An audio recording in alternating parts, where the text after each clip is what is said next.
Bismillahirrahmanirrahim. Assalamualaikum warahmatullahi ta'ala wabarakatuh. Alhamdulillah, wassalatu wassalamu ala al-mab'us rahmatan lil alamin sayyidina wa maulana Muhammadur Rasulullah wa ala alihi wa itratihi wa ashabihi wa man walah. Amma ba'd. Syukur kepada Allah Subhanahu wa taala, kita direzekikan lagi bertemu pada hari-hari yang seterusnya ini untuk kita menyambung bacaan kitab Jam'un Nihayah fi Badil Khair wal Ghayah karangan Al-Imam Ibn Abi Jamrah. Kita masuk pada hadis yang ke-26 pada hari ini. Bismillahirrahmanirrahim. Isnadina al-muttasil la sayyidina al-Imam Ibn Abi Jamrah radhiyallahu ta'ala anhu wa ardhahu wa nafa'ana Allah bi ulumi masyayikhihi wa talamizatihi wa qurra'i jam'i nihayatihi wa sa'ir musannafatihi wa syurrahiha Allahumma amin. Qala an Jabir ibn Abdullah wa Abi Sa'id radhiyallahu anhum أنهما صليا في السفينة قائمين وقال الحسن تصلي قائما ما لم تشق على أصحابك تدور معها وإلا فقاعدا. Hadis yang sedang kita pelajari ini sebenarnya dia bukanlah merujuk kepada hadis Rasulullah, tetapi merujuk kepada apa yang dinukilkan oleh Sayyidina Imam Al-Bukhari radhiyallahu anhu tentang perbuatan para sahabat. An Jabir ibn Abdullah, daripada Sayyidina Jabir ibn Abdullah dan juga Sayyidina Abu Sa'id Al-Khudri. Sayyidina Jabir dengan Sayyidina Abdullah ni, kata Sayyidina Al-Imam Al-Bukhari, annahuma sallaya. Walaupun tak ada kalimah annahuma tu, tapi dibaca begitu annahuma sallaya fis safinah. Mereka berdua telah pun salat di dalam kapal. Imam Bukhari nak beritahu di sini bahawa tidak menjadi masalah untuk seseorang itu salat di atas kapal. Salat di dalam kapal yang kapal pun berada di atas laut. Maksudnya tidaklah disyaratkan mesti kena sembahyang betul-betul atas tanah. Tapi dianggap sembahyang itu sah apabila kita sembahyang dengan benda yang bertemu dengan tanah. Dengan dalilnya pada zaman Nabi dahulu, Rasulullah dalam beberapa keadaan Nabi semayang di atas tikar. Dalam hadis yang diriwayatkan oleh Sayyidina Anas bin Malik radhiyallahu anhu, dan hadis ini juga ada dalam Sahih Bukhari, Rasulullah semayang dalam keadaan Sayyidina Anas membentangkan tikar, macam sejadah lah pada zaman hari ini, bentangkan tikar. Nabi semayang atas tikar, yang tikar tu pula bercantum dengan tanah. Jadi sembahyang tu sah. Tak semestinya lah kita kena sembahyang betul-betul atas tanah. Jadi di sini menunjukkan tak ada masalah sembahyang di atas laut. Sembahyang di atas kapal, yang kapal berada di atas laut. Laut pula air tu dia bercantum dengan tanah laut tu. Dalam keadaan mereka berdua, dua orang sahabat ini sembahyang dalam keadaan berdiri di atas kapal. Bukan sembahyang duduk lah, sembahyang secara berdiri. Dan Al-Hasan Al-Basri mengatakan, dari segi fiqahnya, kamu hendaklah sembahyang secara berdiri selagi mana kamu tidak menyusahkan kawan-kawan kamu. Maksudnya kalau kita sembahyang di atas kapal, kita hendaklah sembahyang menghadap kiblat, apa semua kena macam kita sembahyang di atas tanah.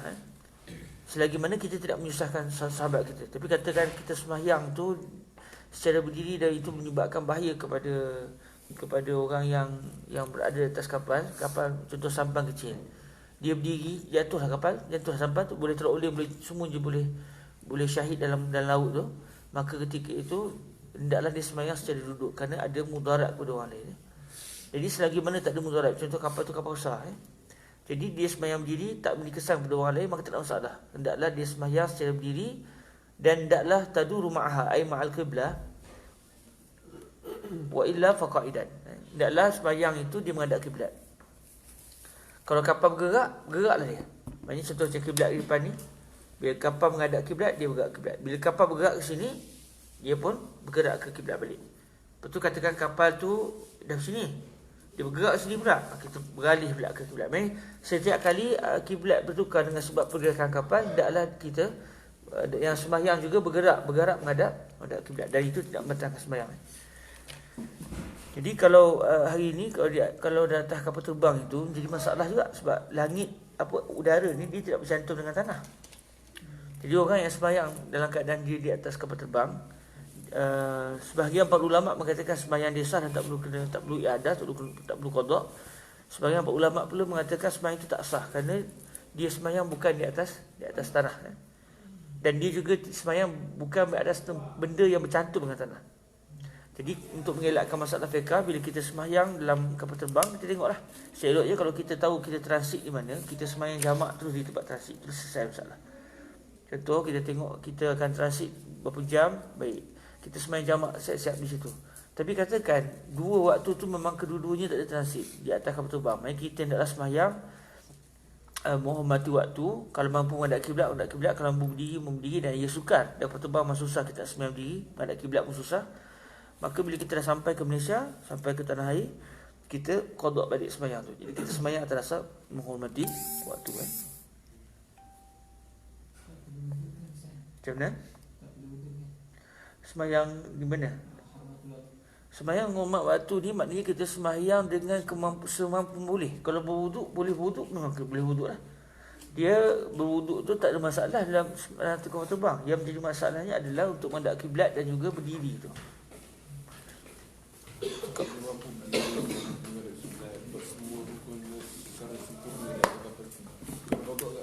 Okey, kalau dia sembahyang secara sempurna macam Ustaz tadi sebut, dia mampu menghadap kiblat dengan betul. Setiap kali kapal terbang tu bergerak, dia pun bergerak menghadap kiblat, dan dia sembahyang boleh rokok, sujud, semua selesai. Dan saya pernah sembahyang begitu dalam kapal terbang.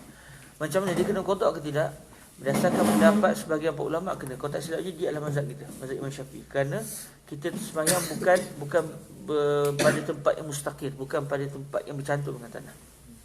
Waju'alat liya al-ardu masjidan wa tahura.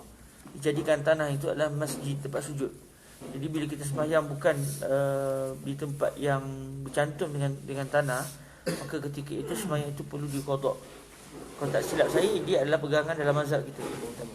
Saya tak pasti, kita cucuk balik semua. Dalam perkataan saya pun dia kena qada. Kalau nak kiranya. Cuma saya ada amanahnya, saya tak pasti apakah ianya pendapat muktamad dalam mazhab kita atau tidak. Kalau kapal terbang tu tak atas, masih lagi di atas tanah. Okey, kalau kapal terbang tu masih di tanah, selesai. Dia macam sembahyang atas kenderaan macam biasa. Dan antara masalah, bukan masalah lah, benda ni juga kita boleh lakukan sembahyang, kita bergerak berdasarkan kiblat itu. Kalau kita sembahyang dalam kereta api, dalam kereta api, sekarang ni kalau kita tengok daripada Selangor nak ke Kedah, kita ada KTM yang laju tu, dan dia sediakan surau.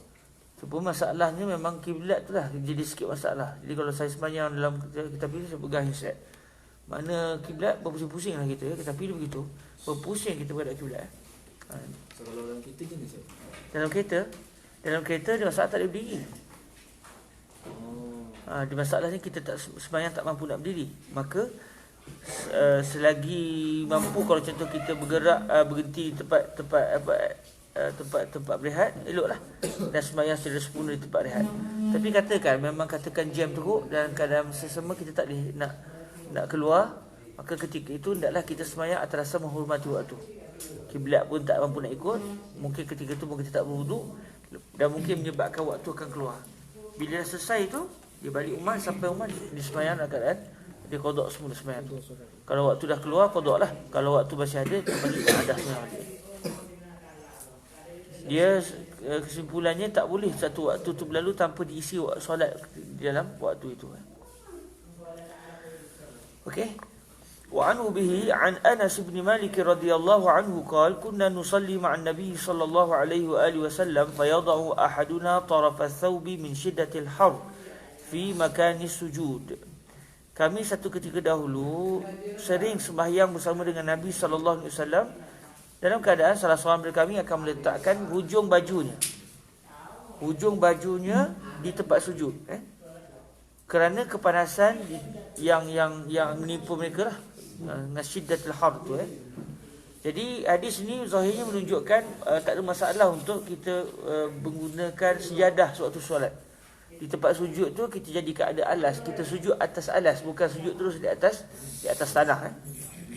Cuma mazhab Syafi'i kita radhiyallahu taala anhu memahami ini sekiranya pakaian itu tidak bercantum dengan jasad, atau bercantum tetapi dia tidak bergerak dengan sebab pergerakan musalli, Contoh katakan saya semayang, bila saya semayang, bila nak sujud saya pun tarik baju ni dan saya sujud begitu. Tak sah semayang saya sebab dengan baju ini bergerak dengan pergerakan saya. Tapi katakan contoh macam kita ada serban yang macam serban orang Afghanistan tengok panjang kan. Okey, katakan dia punya serban terlalu panjang, dia dah berdiri tu dia dah lengkung ke depan. Dia punya hujung serban ni lengkung siap-siap kat tempat sujud, lepas tu dia berdiri. Panjangnya serban tu dia rokok itu dah sujud, tak bergerak tempat sujud, kain yang dia lengkung di tempat sujud walaupun bercantum dengan dia. Yang ni tak apa. Dalam mazhab Syafi'i kita tak ada masalah. Jadi mazhab Syafi'i memahami bahawa maksud Sayyidina Anas ini adalah bukan pakaian itu melekat di badan, sebaliknya pakaian itu dialas, diletakkan di atas sana dan tidak dipakai suatu solat. Kunna nusalli ma'an Nabi sallallahu alaihi wa alihi wasallam fayada'u ahaduna taraf ath-thawbi min shiddatil har fi makanis sujud. Jadi kadang-kadang para hadirin dirahmati Allah, kalau ikut zahir ni disebut saub. Saub ni maknanya mungkin yang sedang dipakai. Nak bagi tahunya fuqaha kita, mereka istinbat hukum bukan hanya melihat dengan satu hadis, tapi dibandingkan dengan dalil-dalil yang lain. Sebab tu pegangan yang dipegang oleh ulama kita dalam untuk mengistinbat hukum, tak boleh kita yang tidak sampai tahap ijtihad baca hadis keluarkan hukum. Perlu rujuk kitab fiqh. Ni hadis Nabi, betul, ni hadis Nabi. Tetapi yang berhak untuk memahami hadis Nabi dari segi hukum hakamnya adalah fuqaha, iaitu al-mujtahidun. Jadi kalau bertemu di antara kalam faqih dengan kalam Rasulullah secara zahir, yang dipeganglah kalam faqih. Sebab si faqih tadi dia sudah meneliti hadis yang lain, dalil-dalil yang lain sebelum dia mengeluarkan natijah apa yang dia rasa inilah kehendak Allah Azza wa Jalla. Okey. Wa anhu bihi an Anas radhiyallahu anhu anna an-nabiy sallallahu alaihi wa alihi wasallam ra'a nukhamatan fil qiblah fahakkaha bi yadihi wa ru'ya minhu karahiyatun au di sini syakurawi au ru'ya karahiyatuhu lidzalik wa shiddatuhu alaihi. Jadi perawi tak pasti adakah yang disebut di dalam hadis adalah fahakkaha bi yadihi wa ru'ya minhu karahiyatun, atau yang disebut dalam hadis adalah fahakkaha bi yadihi wa ruya karahiyatuhu lizalik. Jadi antara dua ibarah ni tak pasti mana satu yang disebut oleh perawi yang awal. Lalu didatangkan au di sini atas dasar kerana syak rawi. Wa shiddatuhu alaihi wa qal inna ahadakum idza qama yusalli fa inna ma yunaji rabbahu au di sini juga adalah syakurawi. Au rabbuhu bainahu wa bainal qiblah fala yabzuqanna fi qiblatihi walakin an yasarihi au tahta qadamihi. Au di sini bukan pula syakurawi. Ini memang Nabi sebut au di sini Okey. Penting jugalah al-ahadis al-muawwah tu Moga-moga nanti ada orang buat. Summa akhadha tarafa ridaihi fabazaqa fihi wa radda ba'dahu ala ba'din wa qala aw yaf'al hakaza. Okey, hadis yang diriwayatkan oleh Sayyidina Anas ni menceritakan Nabi sewaktu nak solat, tiba-tiba Nabi ketika itu melihat ada nukhamah. Nukhamah adalah yang keluar daripada ni halkum ni. Kahak nukhamah. Nabi lihat ada kahak yang diluahkan pada arah kiblat. Nabi nak angkat takbir, tengok di situ ada kahak. Kalaulah kita cuba bayang-bayangkan, kemungkinan besar kahak itu berada di tiang yang berada di tempat solat Nabi tu. Yang berada dalam raudhah tu, tiang yang di belakang musalla Rasul tu. Tiang yang merupakan batang kurma yang menangis tu. Cuma saya tak pasti adakah di situ tempatnya atau tidak. Sebab biasanya Nabi sembahyang akan sembahyang situ. Kalau peristiwa ni berlaku dalam masjid Nabi lah. Kalau di tempat lain lah. Cuma zahirnya Rasulullah SAW nak angkat takbir, Nabi tengok ada kahak di arah kiblat. Fahakkaha biyadi, lalu Nabi pun membersihkan dengan tangan baginda sendiri. Nabi benda tu dah macam dah kering ke tak pasti, tapi Nabi korek dengan tangan sendiri. Nabi bersihkan dengan tangan baginda sendiri dan terlihat pada wajah Nabi itu rasa tak suka dengan perkara itu. Lalu Rasulullah pun sebut, apabila salah seorang di kalangan kamu berdiri untuk menunaikan sembahyang, sebenarnya dia sedang berbicara dengan Tuhan dia. Munajah ni kalau nak kira-kira dari segi bahasanya, dia berbisik-bisik. Munajah. Kalau cakap macam saya ni tak panggil munajah ni. Ni cakap orang semua dengar. Tapi kalau saya cakap pelan-pelan dengan satu orang, pelan-pelan, itu panggil munajah. Orang lain tak dengar, saya dengan orang tu dia yang tahu, itu panggil munajah. Jadi Nabi kata sesungguhnya orang yang sedang solat itu sebenarnya dia sedang berbicara secara sunyi-sunyian dengan Tuhannya. Atau yang disebut oleh Nabi adalah sesungguhnya Tuhan dia dan Tuhan dia, sesungguhnya Tuhannya itu berada di antara dia dengan kiblat sembahyang. Okey, jadi perawi tak pasti mana satu sabda Nabi. Sama ada Nabi sebut fa inna ma yunaji rabbahu, atau yang Nabi sebut iza qama yusalli fa inna rabbahu bainahu wa bainal qiblah. Tuhan dia itu berada di antara dia dengan kiblat. Okey. Jadi apa maksud dia? Adakah Nabi nak beritahu ketika tu Allah bertempat? Mustahil, waliyazbillah min zalik. Jadi contoh hadis-hadis seperti ini yang zahirnya menunjukkan bahawa Nabi berkata, okey, lokasi Allah tu, okey, ni dia, ni kiblat, Allah tengah-tengah. Dah tak boleh faham gitu. Sebab ia akan menyebabkan kita mentashbihkan Allah dengan makhluk yang bertempat. Kita mengatakan Tuhan berlokasi. Jadi hadis seperti ini perlu difahami berdasarkan laisa kamitslihi syai'. Bila kita mempunyai lokasi, itu kita, maka Allah tidak seperti kita. Bila kita bertempat, mustahil Allah bertempat. Jadi apabila hadis seperti ini, hendaklah ditakwil. Kullu nafsin awhamat tashbiha awwilhu aw fawwid wa rum tanziha. Semua nas yang memberi makna seakan-akan berlaku tashbih, penyamarataan Allah, sama menyamakan Allah dengan makhluk, awwilhu, hendaklah kita takwilkan, kita bagi itu ada makna lain. Sebut tu apa makna dia. Contoh dalam hadis ni Syekh Husi menyatakan maksud Nabi menyatakan rabbuhu bainahu wa bainal qiblah, maknanya jihatul qiblah jihatun musyarrafah. Itu yang diinginkan. Bila Nabi kata di antara dia dengan kiblat tu ada Allah, maknanya Allah menjadikan kiblat dia itu sebagai jihah musyarrafah, jihah yang mulia. Jadi kalau jihah yang mulia, takkanlah masa dia, contoh masa saya bercakap dengan Ustaz Ammar, sambil bercakap tu tak ludah Ustaz Ammar pun, tapi ludah depan dia. Apa maksud dia? Macam pasal tak dapat aku futah tu. Kalau ikut adat ni tak dapat lah. Dapat lain lah. Puas hati. Jangan buat kat situ kawan-kawan. Okay.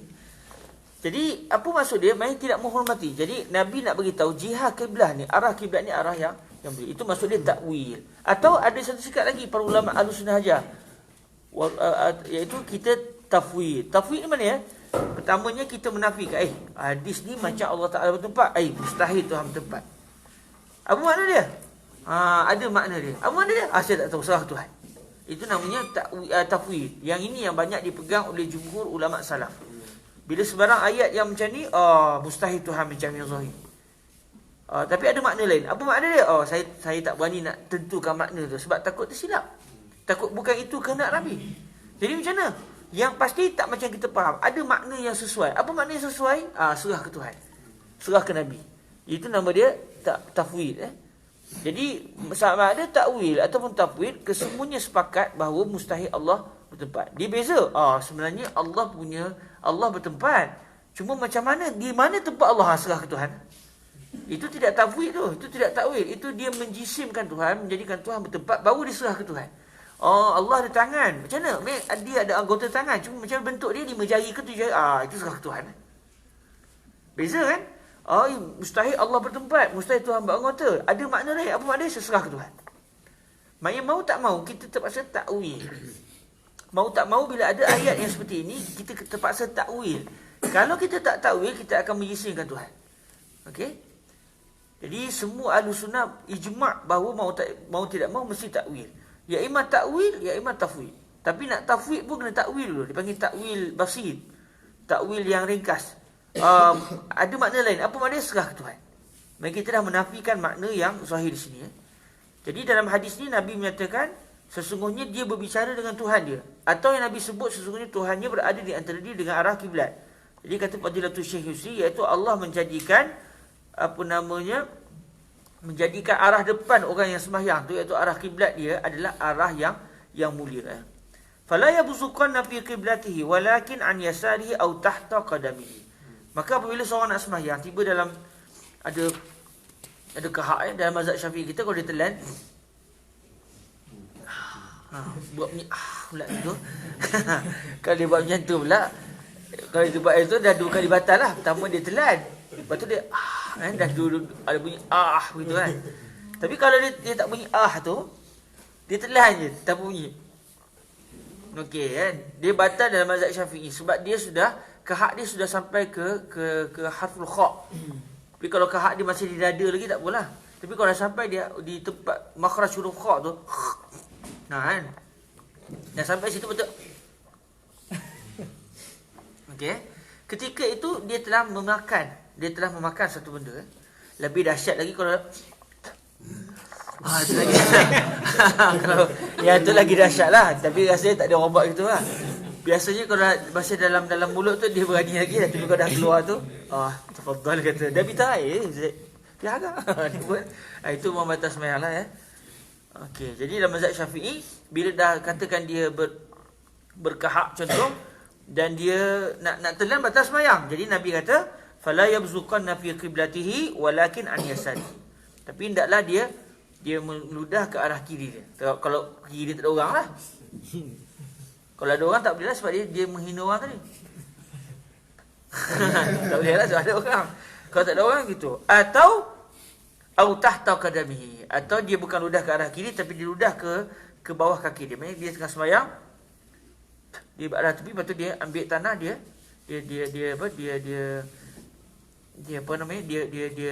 gambus tanah tu. Cuba kata para ulama, ini sekiranya orang itu sembahyang bukan dalam masjid. Katakan dia sembahyang dalam masjid, tak boleh dia meludah. Walau apa keadaan sekalipun. Baik ke kiri, baik di bawah kaki dia tak boleh. Sebab membuang kotoran dalam masjid adalah haram. Maksudnya kalau satu orang sengaja buang, dia kata tiba-tiba hidung dia bermasalah, dia pun bersihkan hidung. Allah mak terkeluar. Tengok tak ada orang celet, orang kata celet dekat dinding. Haram. Walau dia kata ni bukan najis. Walaupun bukan najis, tapi dia benda yang diluati, benda yang jijik. Jadi mengotorkan masjid sama ada dengan najis atau dengan benda yang jijik, ludahlah masjid. Hingus dalam masjid. Itu semua adalah haram. Walaupun benda itu tidak najis. Jadi ini kalau kita sembahyang dalam bilik kita, contoh, atau dalam sembahyang dekat apa namanya, Minang kata palak, apa bahasa Melayu ni? Kebun dia sembahyang dalam kebun dia, tak apalah. Atau kata Nabi, lepas tu Nabi sebut summa akhadha tarafa ridai. Nabi macam Nabi ada rida macam sahabat kita, pinjam ke belum pinjam? Allah, teringat Kaabah mulia. Masih hadiah yang makbul lah, insya-Allah. Kalau hadiah kanan akan ingat sebelum bila. Okey, jadi atau ketika itu Nabi ada rida begini, main kain sini. Atau Nabi kata summa dalam perawi hadis sebut, kemudian Nabi pun mengambil taraf hujung ni lah. Taraf rida Nabi. Lepas tu Nabi ludah je. Saya tak ludah saya takut. Katakanlah Nabi pun ludah situ. Lepas tu Nabi ambil ujung, lepas tu Nabi. Okey. Lepas tu Nabi sebut au yaf'al hakaza, atau dia buat begini. Mereka kalau dia dah terdesak nak ludah tak boleh dalam masjid, maka itu cara dia. Ambil ke situ, lepas tu dia mengkeringkan dengan cara dia gosok tu. Itu cara kalau kita dalam masjid lah. Maksudnya kalau kita contoh kalau terdesak sangat, ada kahak. Okey. Pun begitu dalam perbuatan tu tak banyak lah. Ini kalau itu dah tak boleh dah sebab dia dah tiga kali berturut-turut. Okey. Masih akhi, jazakumullah khair.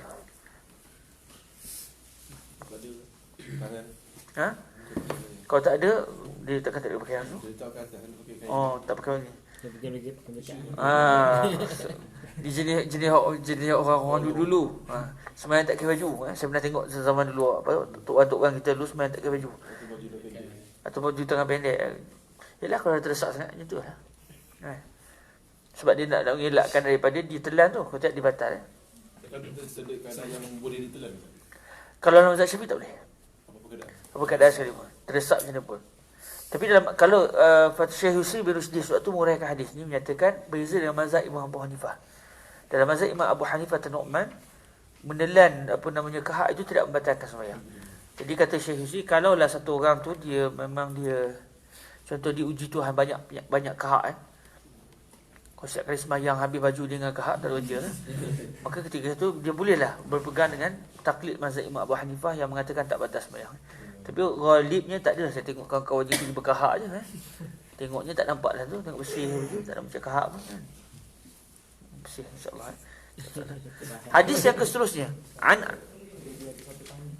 atau disabut tangan boleh juga atau Syekh kata ataupun dia kalau contoh macam dia atau dia jenis berkahak letak siap-siap tisu standby jadi apa Tisu tu tak boleh kalau dia buang dalam masjid tengah sembahyang dia telah mengotorkan masjid dengan tisu tu tapi dia kain dia tak tertutup dia eloknya lepas dia tisu tu letak dalam poket lah okey Macam mana kalau dia tu taruh kehak dekat badan ni?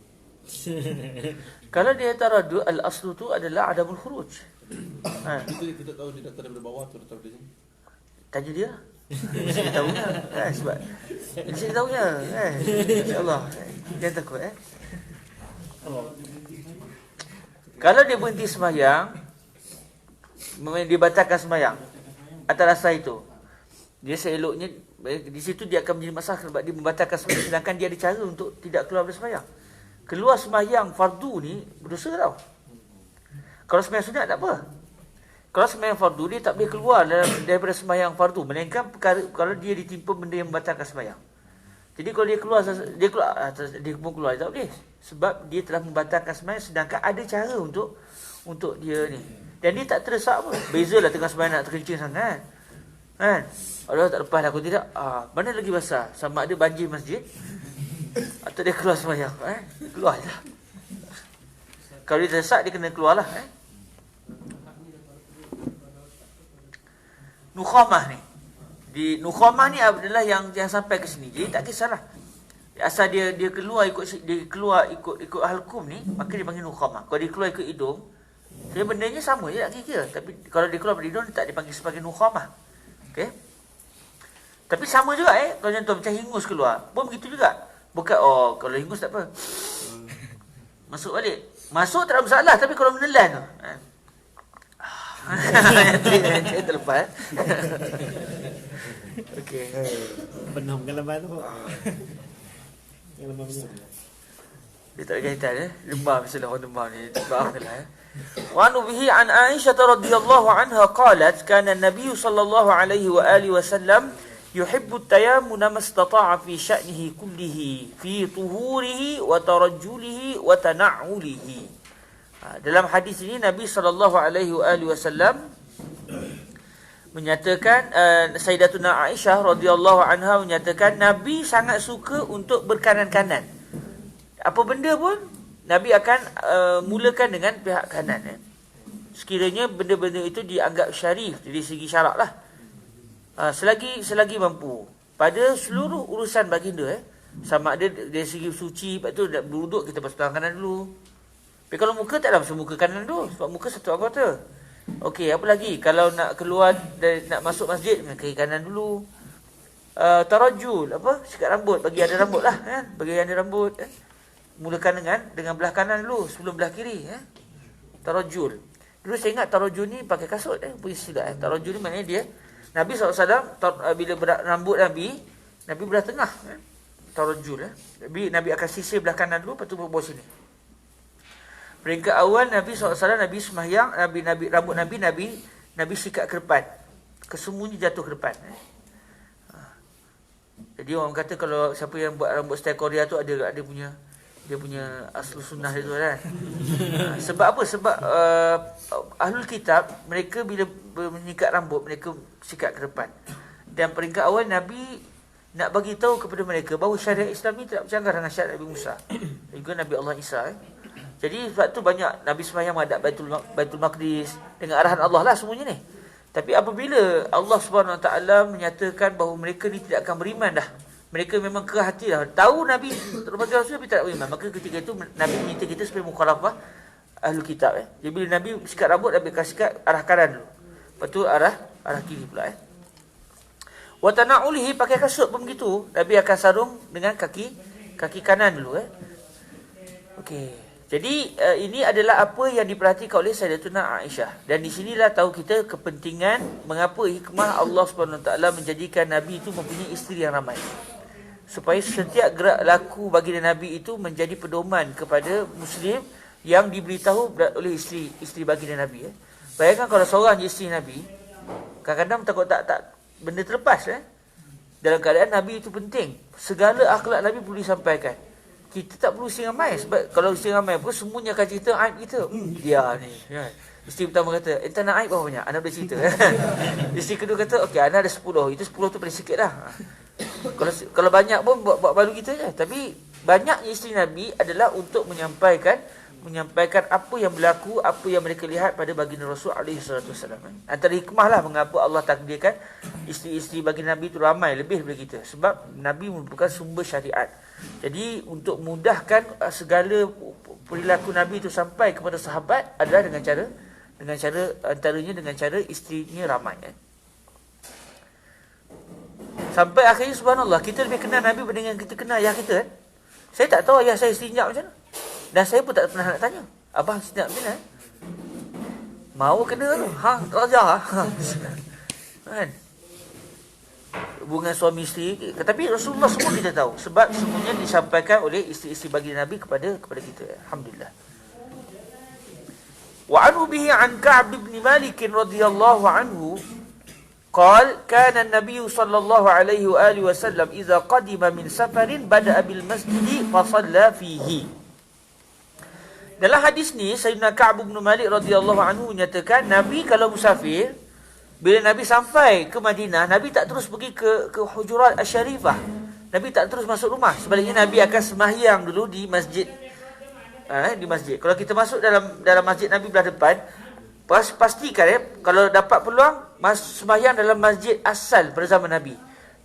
Saya perasan dekat dia punya tiang tu, haza haddul masjidin nabawi. Kalau tak silap dia tulis dekat tiang tu. Dia warna hijau kan. Dia akan bagi tahu, sini pun ada, sini ada. Tapi sebelah ni tak ada dah. Memang sebelah ni dah keluar dari masjid Nabi, zaman Nabi lah. Jadi bila Nabi balik pada musafir, Nabi akan sembahyang dulu dalam masjid tu. Dalam masjid baginda Nabi alaihi salatu wasallam. Bila orang dah tahu, Nabi dah sampai. Jadi isteri Nabi pun dah bersiap, rumah-rumah dah kemas, apa semua, barulah Nabi masuk ke dalam rumah baginda Nabi alaihi salatu wasallam. Jadi ini adab adab yang diajar oleh Nabi kepada kita. Jadi kalau kita hari ni tak, maknanya kalau kita senanglah. Saya nak balik ni, contoh kita nak balik berapa bulan ni? Rabu kita balik. Pukul berapa sampai? Sama tak boleh isteri di Malaysia. Jadi 8 malam sampai. Kalau saya boleh mesej dengan isteri, nanti abang pukul 8 malam sampai ke ni. Lepas tu abang akan balik rumah. Jadi macam mana nak singgah masjid mana pula? Sebab Nabi sebelum masuk rumah singgah masjid dulu. Jadi nak kena singgah masjid Tantawi dulu ke? Ke masjid Ibadur Rahman dulu ke? Ke masjid mana? Tak perlulah untuk kita melakukan macam yang dibuat oleh Nabi. Sebab Nabi sembahyang di masjid tu adalah untuk menghebahkan kepada orang ramai yang Nabi telah pun tiba. Itu yang disebut oleh Fadilatul Syekh Yusri bin Rusi. Tapi kalau kita nak buat sunnah ni tak ada masalah tak? Sebelum kita masuk rumah, bagi tahu pada isteri, saya sampai jam sekian. Sebelum sampai kita singgah masjid sembahyang. Tanda syukur ke, alhamdulillah Allah Taala bagi kita sampai, tak ada masalah juga. Cuma kalau kita tak laksanakan pun tak ada masalah, sebab tujuan utama Nabi sembahyang di masjid tu untuk bagi tahu yang Nabi telah sampai, supaya tidaklah mengejutkan isteri baginda Nabi yang dah sampai, kita tak siap. Jadi menyebabkan nanti mereka akan rasa susah hati kita tak menyediakan yang terbaik kepada baginda Rasul alaihi salatu wasallam. Jadi jangan kejutkanlah isteri dengan benda-benda yang mengejut tu. Jadi kesian ke dia. Ni bagi yang ada isteri lah. Yang tak ada isteri, tunggu ada isteri nanti, boleh buat lah benda-benda begini. Sebab tu kata Fadilatul Syekh Yusri bin Rusdi, orang yang berkahwin ni sempurna iman dia. Iman yang dimaksudkan sempurna iman tu sempurna agama dia, sempurna hukum hakam yang dia boleh lakukan. Sebab orang bujang ada hukum hakam dia tak apa nak buat. Contoh kami orang kahwin, kita ada ibadah memberikan kegembiraan kepada ibu mertua. Sahabat nak bagi kepada siapa? Mak angkat. Tadi kan. Kita ada ibadah menggembirakan isteri. Sahabat mana dapat ibadah tu? Kita ada ibadah bergurau senda dengan isteri. Sahabat nak ibadah mana? Gurau dengan siapa? Guru dengan kawan-kawan tu je lah yang mampu kan. Jadi dengan sebab itu ada ibadah yang tak mampu dibawa oleh orang bujang. Tapi bila berkahwin, ada sempurna semua ibadah dia dapat lakukan. Ibadah orang bujang pun boleh buat, ibadah orang kahwin pun boleh dia boleh lakukan. Tapi kalau dah berkahwin nanti kunci dia sabarlah. Sebab bila berkahwin ni ujiannya besar. Kuncinya adalah kesabaran.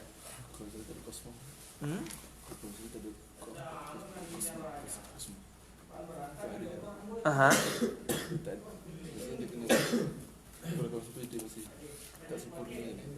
Tak faham. Sebab ada yang kadang hari ni tu ada tu. Oh, Ustaz Taki tanya, kalau orang yang tak berpoligami sempurna tak iman dia sebab dia tidak ada kismah dia tidak ada pembahagian hari tu semua cari pasal.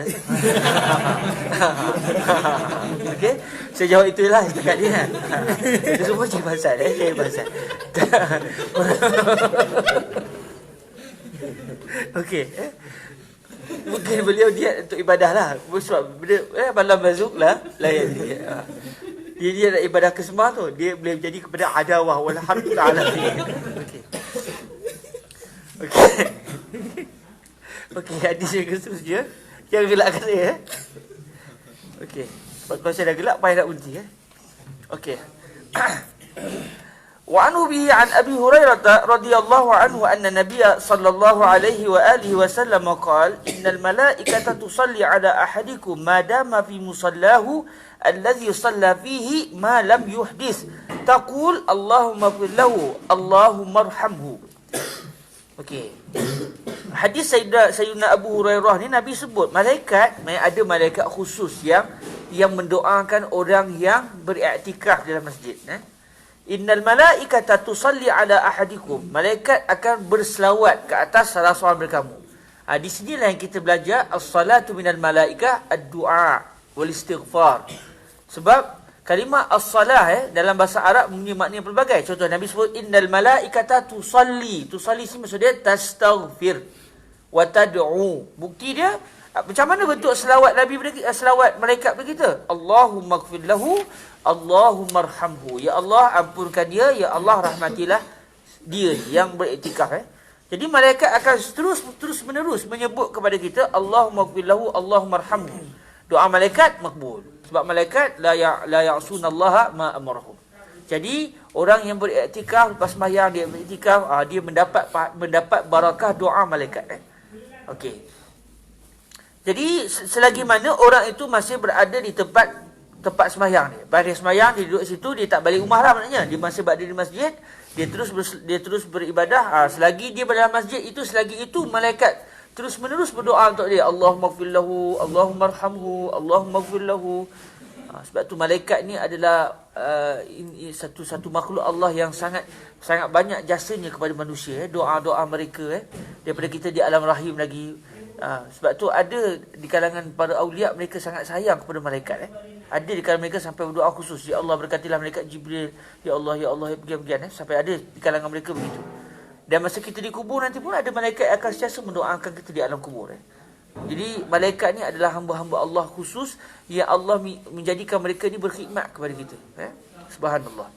Ma lam yuhdis, selagi mana lelaki tadi tidak berhadas ataupun perempuan yang sedang beriktikaf tu tidak berhadas.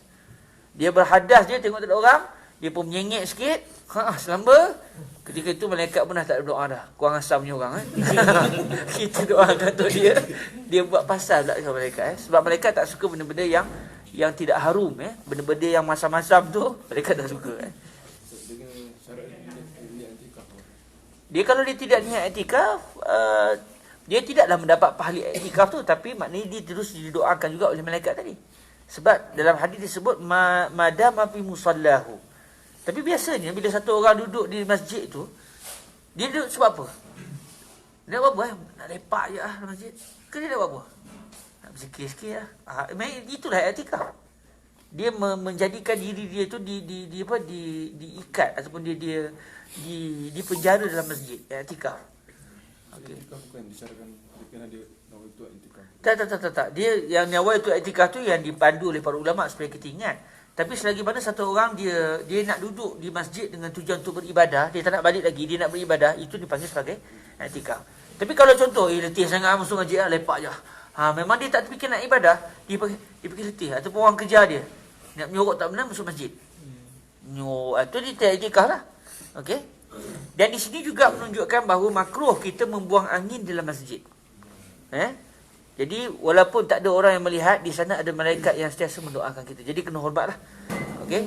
Di dalam kita membuang angin, makruh kita membuang angin dalam masjid. Sama ada yang berbau ataupun yang berbunyi. Kusak ataupun durat.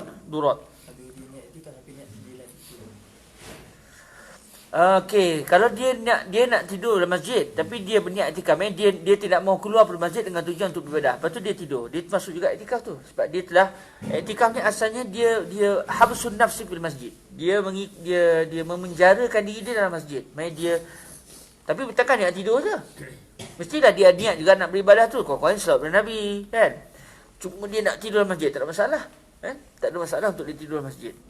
Tapi kalau dia memang niat nak tidur je, dan dia tak terfikir langsung untuk dia beriktikaf tu. Dia fikir letih sangat, nak cari hotel tak ada, lepak ayam. Ketika itu dia tak dapatlah pahala iktikaf tu sebab dia tidak langsung berniat untuk beribadah dalam masjid. Tapi kalau dia niat untuk beribadah sambil-sambil tu dia lelap, dia makan, tak ada masalah. Okey? Maksudnya kalau dia masuk masjid, dia nak solat fardu, dia automatik dia dah dapat di tengah iktikaf. Yang tu saya tak pasti. Adakah kalau semata-mata masuk masjid dengan tujuan untuk sembahyang fardu dia dinamakan i'tikaf atau tidak? Seakan-akannya tidak. Dia mesti maknanya selepas dia selesai fardu tu dia habsun nafs. Dia mengurung diri dia dengan tujuan untuk beribadah. Seakan-akan begitu. Nanti Ustaz Syekh cuba tengok dalam kitab, bagi tahu kita pada malam ni. Boleh? Boleh. Boleh. Solat kat sini Ustaz. Musalla mana? Maksudnya masjid surau. Musalla tu tempat solat. Musalla yang dimasukkan sini adalah tempat dia tempat solat lah. Yang dimasuk sini masjid lah. Surau masuk. Tidak ada istilah i'tikaf di surau. Cumanya saya pernah tanya Fadilatul Syekh Said bin Shaltu Asy-Syafi'i Allah. Tentang adakah surau di tempat kita tu mengambil hukum masjid atau tidak.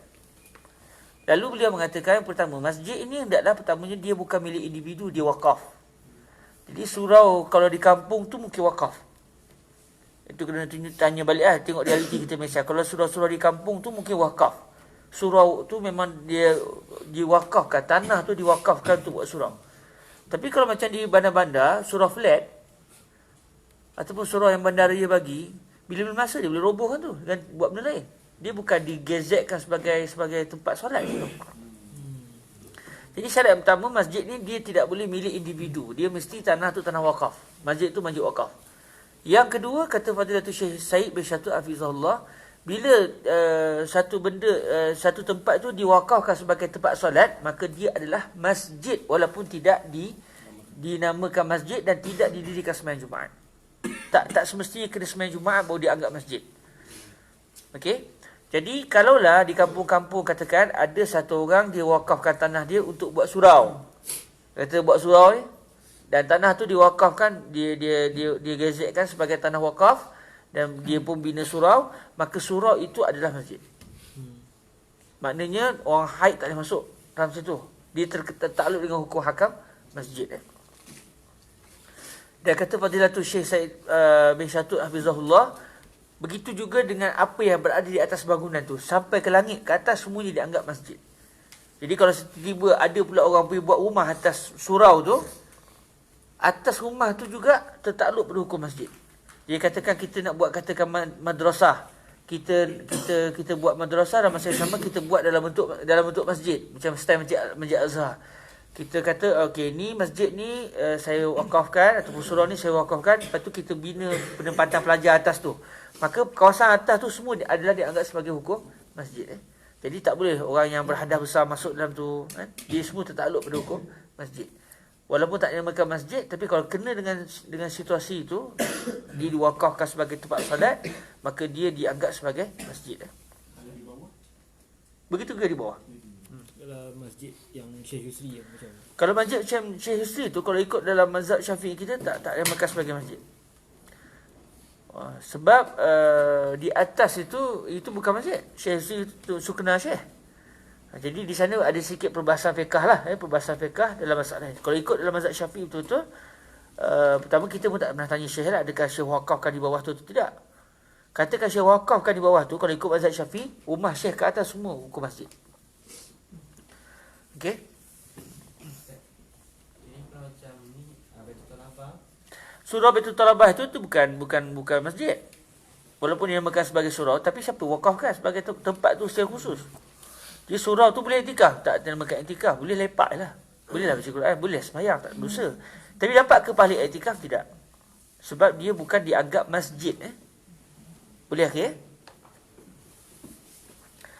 وعنه به عن أبي هريرة رضي الله عنه قال صلى بنا رسول الله صلى الله عليه وآله وسلم إحدى صلاتي العشي قال ابن سيرين وسماها أبو هريرة ولكن نسيت أنا قال فصلى بنا ركعتين ثم سلم فقام إلى خشبة معروضة في المسجد فاتكأ عليها كأنه غضبان ووضع يده اليمنى على اليسرى وشبك بين أصابعه ووضع خده الأيمن على ظهر كفه اليسرى وخرجت السرعان من أبواب المسجد فقالوا أقصرت الصلاة وفي القوم أبو بكر وعمر رضي الله عنهما فهاباه أن يكلماه وفي القوم رجل في يديه طول يقال له ذو اليدين قال يا رسول الله أنسيت أم قصرت الصلاة قال لم أنسى ولم تقصر فقال أكما يقول ذو اليدين فقالوا نعم فتقدم وصلى ما ترك ثم سلم ثم كبر وسجد مثل سجوده أو أطول ثم رفع رأسه وكبر ثم كبر وسجد مثل سجوده أو أطول ثم رفع رأسه وكبر فربما سألوه ثم سلم فيقول نبئت أن عمران بن حسين رضي الله عنه قال ثم سلم. Hadis ini para hadirin rahmati Allah cerita tentang Nabi pernah sembahyang solat pada waktu siang, sama ada ianya solat maghrib, solat Allah Taala. Hafiz Syai Bashurin. Alhamdulillah. Hadir. Nabi SAW sembahyang pada waktu siang, iaitu ya imam solat zuhur, ya imam solat asar. Cuma kata Ibnu Sirin radhiyallahu taala anhu yang meriwayatkan hadis ini pada Sayyidina Abu Hurairah, kata beliau, Sayyidina Al-Imam Abu Hurairah sebut pada saya sembahyang apa? Cuma saya terlupa. Fanasitu walakin nasitu ana. Saya terlupa sembahyang tu sembahyang apa? Ya imam zuhur, ya imam asar. Nabi sembahyang 2 rakaat dia. Zuhur 4 rakaat kan? Asar pun 4 rakaat kan? Dalam masjid Nabi itulah. Tiba-tiba Nabi sembahyang 2 rakaat. Cuma kata Fadilatul Syekh Yusri bin Rushdi, realitinya sembahyang yang Nabi solat 2 rakaat itu adalah sembahyang zuhur. Okey, setelah dilihat dari segi riwayat yang lain, sembahyang itu adalah sembahyang zuhur. Nabi sembahyang zuhur 2 rakaat. Lepas Nabi habis sembahyang, Nabi pun pergi menuju kepada satu batang pokok, ada satu batang, satu kayu kurma lah mungkin, yang dibaringkan di bahagian depan masjid. Nabi pun pergi ke situ dan Nabi pun duduk, yatakik ni duduk berterkan tu, Nabi duduk macam bersandar menyengit gitu, Nabi duduk menyengit gitu. Letakkan tangan di situ. Dalam masa yang sama Nabi tasbih tangannya. Ni bagi tasbih, Nabi tasbih tangan begini, kemudian disebut wa wada'a yadahu al-yumna, ni yang kanan ni, ala wa wada'a khaddahu al-ayman ala zahri kafihi al-yusra. Nabi buat gini. Jadi Nabi berterkam gitu, katakan ni kayu tu, lepas habis sembahyang Nabi duduk gini. Buat tangan gitu, lepas tu Nabi buat gini. Jadi para sahabat tengok kata dalam hadis ni, ka'annahu ghadban, seakan-akan Nabi sedang marah. Jadi tak berani pada sahabat nak tanya, kenapa sembahyang Nazi 2 rakaat ni? Sebab mungkin turun wahyu. Lalu bertukar sembahyang jadi part kedua. Kata Fadilatul Syekh Yusri bin Rusdi Al-Hasani, secara realitinya bukan Nabi marah, tapi ketika itu Nabi sedang memikirkan satu benda. Serius Nabi fikir tu seakan-akan Nabi sedang marah. Ada sahabat kita, dia pandang kesini, entah zalan. Lah zalan. Dia pihak. Dia apa? Tapi dia serius. Bila dia serius tu nampak macam dia sedang zalan. Dia sedang marah. Jadi Nabi buat tangan begitu, syabbaka yadai. Lepas tu Nabi buat gini. Lepas tu Nabi memikirkan satu benda. Raut muka Nabi tu seakan-akan Nabi sedang marah. Kata Syekh Yusri, sebenarnya Nabi tidak marah. Lalu lepas habis sembahyang, ada orang yang dia keluar cepat. Sebab ada hal, mungkin nak ke pasar, mungkin nak ke palak, apa cakap Melayu palak tu? Ke kebun. Jadi bila Nabi bila mereka keluar, mereka kata, kau suruh tersolat sembahyang Nazi 2 ke? Tapi nak cepat keluar jugalah. Dalam keadaan yang ada ketika itu, Sayyidina Abu Bakar pun ada, Sayyidina Umar pun ada, dan mereka berdua tak berani nak sebut pada Nabi. Nak katanya jalalnya Rasul SAW. Nabi ni Jamal pun ada, Jalal pun ada. Dan kalau kita tengok para ulama kita, ada yang dia ada dua sekali. Kita tengok dia gerun, tapi kita tengok dia kita suka. Tapi kita gerun. Ada orang tak nampak langsung gerun tu, nampak seronok je. Ada orang takut je kita tengok dia. Setiap orang dia ada. Dia ada Jalal ataupun Jamal. Macam saya tengok Sa'aman, nampak macam Jamal je, tak nampak langsung Jalal je. Itu semua ada benda tu kan. Kufta kilo, tening kilo takriban kan. Jadi Rasulullah ketika itu zahirnya Jalal. Dan nak katanya subhanallah, betapa Allah Ta'ala menudung jamalnya Nabi dengan Jalal, sehingga para sahabat tak ada seorang pun yang pernah menatap wajah Nabi perhati betul-betul. Macam saya kan tengok Ustaz Aman, hidung dia macam ni. Macam Ustaz, kening dia macam ni. Hidung dia macam tu pula. Kita boleh ta'amul, kita boleh perhati Ada masalah kan? Tak ada kan? Okey. Namun subhanallah, para sahabat mereka tidak berani untuk menatap wajah Nabi secara begitu. Maknanya sebab tu kalau tanya para sahabat yang kibar macam mana wajah Nabi, mereka tak ada sebut. Sebab mereka tengok itu pandang. Tidak pernah yang orang macam itu bahlak. Bahlak nazaruh, pandang gitu tak ada. Yang menceritakan okey wajah Nabi begini, mata Nabi begini, hidung Nabi begini, kata Fadilatul Syekh, itu hanyalah kanak-kanak di kalangan anak-anak sahabat dia. Sebab kanak-kanak ni mereka pandang orang dewasa ni tak ada sepandang gerun. Jadi Allah takdirkan kanak-kanak ni dia boleh pandang muka Nabi, dan dia zahir pada dia Jamal. Dia tidak zahir pada kanak-kanak tu Jalal. Jadi mereka perhati muka Nabi. Contoh Sayyidina Ali, dari kecil lagi bersama dengan Nabi. Lepas tu antaranya lagi kalau kita tengok yang menceritakan tentang wajah baginda Nabi ni, Sayyidina Ali. Antaranya lagi Allahumma salli ala Sayyidina Syama'il, ada seorang sahabat Nabi tu. Bukan Sayyidina Anas tak? Sayyidina Anas. Sayyidina Anas, ya. Sayyidina Anas sebab masa tu Sayyidina Anas juga masih kanak-kanak. Jadi mereka ini yang memandang wajah Nabi, dan mereka lah yang menukilkan kepada kita macam mana rupa wajah baginda Nabi SAW. Ada pun para sahabat yang lain tak mampu nak cerita macam mana wajah Nabi. Sebab mereka tidak pernah memandang dan menancapkan pandangan tu pada wajah baginda Rasul. Hatta isteri-isteri baginda Nabi. Sebab Jalal baginda Rasul tu pada Nabi ada Jalal, ada Jamal. Kemudian akhirnya mereka keluar, yang nak balik segera tu pun keluar dengan segera. Dan kadang Sayyidina Abu Bakar, Sayyidina Umar tak berani nak cakap mengenai Nabi. Sebab ketika tu nampak Jalal baginda Rasul. Sampai ada seorang sahabat Nabi tu dipanggil Zulyadain. Kita pun ada dua tangan juga ke? Beliau je ada tangan. Kita ada tangan juga. Cuma dipanggil Zulyadain kerana tangan beliau panjang. Sehingga disebut dalam sejarah, kalau beliau berdiri, dilepaskan tangan, ujung jari je boleh memegang lutut. Cuba kita try. Tak lepas kan? Kita akan tersekat di peha. Tapi panjangnya tangan tu, dia boleh selamba relax je. Tangannya boleh pegang lutut. Tangannya panjang berlaku pantang ada sedikit perbezaan dengan para sahabat yang lain. Lalu dia panggil sebagai Zulyadain. Lalu beliau yang bertanya kepada Nabi, "Anasita? Aqasurati salatu am nasita?" Dan sebagai riwayat. Di sini riwayatnya anasita am qasuratis salah. Wahai Rasulullah, adakah anda telah terlupa? Semayang patut 4, kamu semayang 2. Atau semayang tadi turun wahyu semayang zuhur dah jadi 2. Lalu Nabi SAW mengatakan lam ansa wa lam tuksar. Saya tak lupa dan semayang juga tidak ditukar daripada 4 ke 2. Kata para ulama, Nabi nak bagi tahu kedua-dua perkara itu tidak berlaku, salah satu je berlaku. Lepas tu Nabi sebut lam ansa wa lam tuksar. Maknanya hazanil halatan lam tajtami'ah. Jadi sama ada yang berlaku hanya salah satu. Sama ada sembahyang yang bertukar jadi 2 atau sebenarnya saya terlupa. Sebab mungkin orang akan faham, Nabi kata lam ansa tapi sebenarnya Nabi terlupa. Jadi macam mana ni?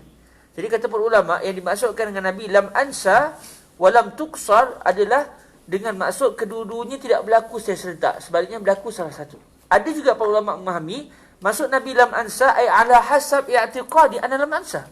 Ala hasab zanni, rasanya saya tak lupa. Tapi realitinya Nabi terlupa di situ. Lalu pada Nabi tanya, betul ke macam Zulaidah sebut bahawa berlaku sembahyang zuhur jadi 2? Bila disebut akhirnya Nabi pun bangun 2 rakaat yang berbaki. Nabi bangun untuk menambah 2 rakaat yang berbaki. Kata para ulama, mengapa Allah tak adakan hikmah? Apa hikmah Nabi lupa dalam sembahyang? Pertamanya, lupa itu secara umumnya adalah nikmat. Kata Fadilatul Syekh Sri, lupa tu nikmat. Kalau satu orang dia tak lupa langsung, dia akan menjadi musibah pada diri dia. Elok dia lupa, ada benda-benda dia terlupa kan. Jadi dia tak adalah marah. Dia terlupa benda apa yang dia nak marah tu. Tapi ada benda nak marah tapi tak tahu benda. Dia terlupa. Okey. Yang kedua, Nabi SAW bila Nabi lupa, kita dapat belajar apa yang kita buat, kita perlu buat sewaktu kita lupa. Dan kata para ulama, kita kalau semayang, kita lupa kerana ghaflah. Okey? Sebab apa sebenarnya menengawang. Masa semayang tu macam-macam. Semua benda dia boleh ingat. Melainkan satu dia tak ingat. Itu semayang. Ada pun bagi Rasulullah SAW, Nabi pula kerana terlalu asyik bermunajat dengan Allah sampai terlupa bilangan rakaat. Okey? Kata para ulama, Nabi bukan lupa ke Tuhan. Macam kita masa semayang kita lupa habis. Dan kita ingat benda lain. Kunci hilang pun boleh teringat masa dalam masjid, masa dalam semayang. Tapi baginda Rasulullah SAW, baginda lupa segala benda yang lain. Yang baginda hanya ingat hanyalah Allah Azza wa Jal, sehingga bilangan rakaat pun Nabi terlupa. Bezalah lupa Nabi dengan lupa kita. Yang seterusnya, kata Fadilatul Syekh Yusri, berapa banyak sangat Nabi lupa. Sepanjang hidup Nabi, 5 kali je Nabi lupa semayang. Lupa bilangan rakaat. Kita cuba berapa kali lupa? Boleh kira? Tak boleh kira kan? Tak terkira. Banyak je nak katanya, bezalah di antara lupa kita dengan lupa baginda Rasul alaihi salatu wassalam. Bila Nabi selesai, bila Nabi dah beritahu yang baginda sembahyang 2 rakaat, Nabi pun tambah lagi 2 rakaat. Jadi di sini kita dapat belajarlah, kalau kita contoh lupa rakaat, bila kita bagi salam, kawan kita ucap, "Hey, awak sembahyang tak cukup rakaat." Terus bangun, tak perlu nak sembahyang daripada awal. Kata para ulama, selagi mana kita tidak berhadas, yang kedua kita tak bersembang lah, tak bercakap banyak. Tapi katakan kalau kita ka'annahu arada an selalu haluna ka muskilah dia. Tapi kalau ada kata contoh dia dah bersembang panjang, Syekh apa khabar? Ana sihat. Oh ya ke? Macam mana anak-anak? Okey. Kita dah pergi dah selesai ke urusan besok? Dah tengok tapi tak apalah, alhamdulillah khair. Sembang kat sengaja. Nak betul benda ni apa dia? Entah sembahyang nanti dulu kah? Ayah ke? Kita nak buat macam mana? Sampai berdawal lah. Sebab dia dah menyembang panjang. Di sini sikit Nabi sebut. Hal lam ansa wa lam tuksar. Akama yaqulu Zulaidah, itu je Nabi tanya. Jadi masih lagi dalam ucapan yang sikit. Tapi kalau dah menyembang panjang 12 minit menyembang. Kalau dia berzikir macam mana? Berzikir dianggap tidak masalah. Kalau dia berzikir dianggap tidak menjadi masalah. Ati tariq sama ya Ustaz nah. Ati tariq.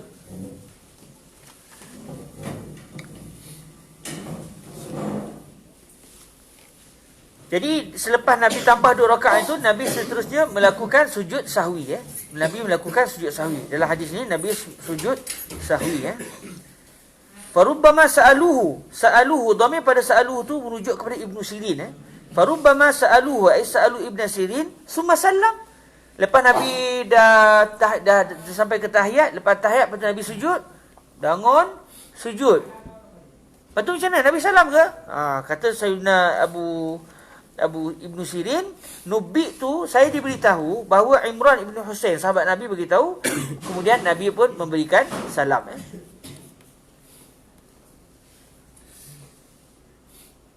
Cuma dalam sahih hadis ni, Nabi sembahyang 2 rakaat, kemudian Nabi bagi salam. Lepas tu baru Nabi sujud. Kalau ikut dalam sahih hadisnya, fataqaddama wa sallama tarak thumma sallam.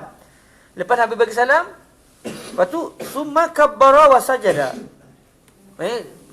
Dalam cerita ni, selepas Nabi tahiyat akhir, dah tambah 2 rakaat, innaka hamidum majid, assalamualaikum warahmatullahi, assalamualaikum warahmatullahi, Allahu akbar, Nabi sujud. Duduk, Allahu akbar, duduk atas sujud, Allahu akbar, itu sujud. Lepas tu Allahu akbar, duduk sekali lagi. Barulah timbul soalan, adakah Nabi bagi salam lagi? Tadi dah bagi salam dah. Lalu kata Ibnu Sirin, saya mendapat berita, ada orang beritahu kepada saya yang Imran Ibn Husain radhiyallahu anhu menyatakan kemudian Nabi pun memberikan salam. Okey, ini zahir realiti dalam kisah ni lah. Jadi dalam sujud sahwi ni, kalau yang dipegang dalam mazhab Syafi'i kita, sebelum bagi salam kita sujud. Sebelum bagi salam, bila innaka hamidum majid, sebelum bagi salam tu kita sujud sahwi. Sunat sujud sahwi, kalau kita lupa rakaat. Cuma dalam sahih hadis ni macam mana? Berkemungkinan Allah takdirkan Nabi terlupa. Selepas dah bagi salam pun Nabi ingat, Nabi tak sujud sahwi lagi. Sebab kalau dalam bahasa fiqah, kalau contoh kita terlupa rakaat, kita pun tambah rakaat.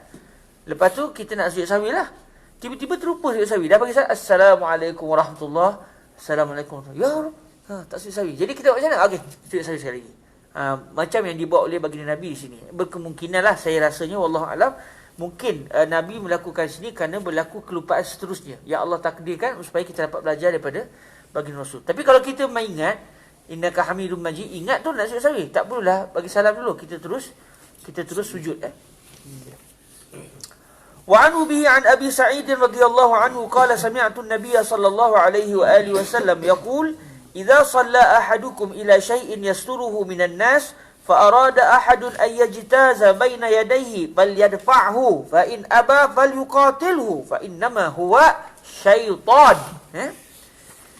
Okey, hadis yang ke-33 ini Sayyidina Abu Sa'id Al-Khudri radhiyallahu menceritakan kepada kita, radhiyallahu anhu menceritakan kepada kita bahawa Nabi sebut, bila kita semayang hendaklah ada sutrah depan kita. Ini yang banyak kadang-kadang orang Melayu kita tak ambil berat. Dia semayang depan dia kosong. Bila depan kosong mulalah pandangan dia luas. Bila pandangan luas mulalah semayang tengok. Saya sekali tu ada dia semayang begitu. Dia pandang sini, saya pandang dia. Tiba-tiba dia pandang saya pun senyum dia. Tu dia tengok orang. Tahu pula tu. Tahu pula malu semayang menerawang Jadi sebab apa? Sebab di depan kita luas, kita banyak luas pandangan. Jadi dia menghalang kekhusyukan. Jadi sebab tu bagi Rasulullah SAW, bila semayang, Nabi akan semayang di sutrah. Ada benda yang menghalang Nabi.